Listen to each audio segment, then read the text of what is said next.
Hey, this is Nathan Osmond. Welcome to Nashville, Tennessee. We're very excited to have you here on another episode of Back on the Road Again with Nathan Osmond. And I just want to welcome you to one of my favorite cities. This is Nashville, baby.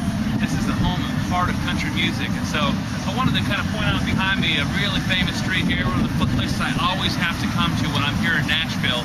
It's called Broadway. And I'm going to tell you here in just a second why this street means so much to me.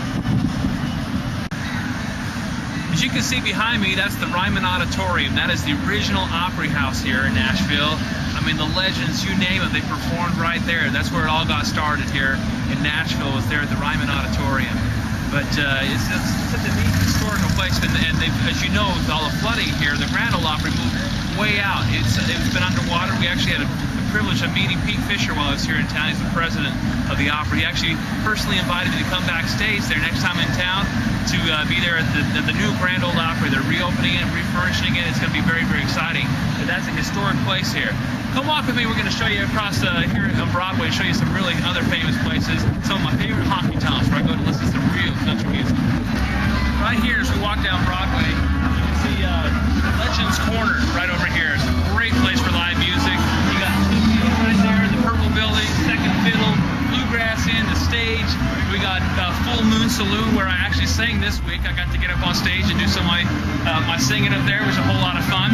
But anyway, this street is really important to me because when I first came out here, I was kind of let down because I was trying to reach my buddy Dean Sams, who's the keyboard player of Lost Star. I didn't have his phone number. He forgot to call me back. So rather than go back and sit in my hotel and just cry over the whole thing, I said, you know what?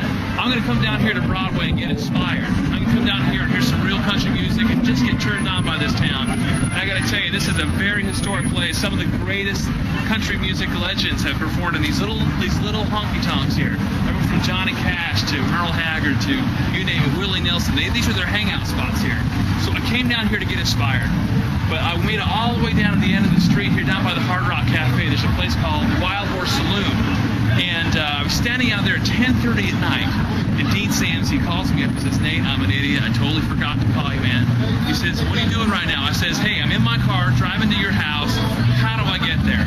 And I got to tell you, that was a turning point for me in my career because that's how this whole album got started, was going out there to write the song I Believe in Love, which is actually on my album.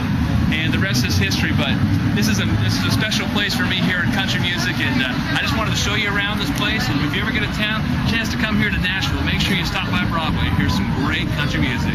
This is Nathan Osmond signing off with another episode of Nathan Osmond Back on the Road Again. We'll see you soon.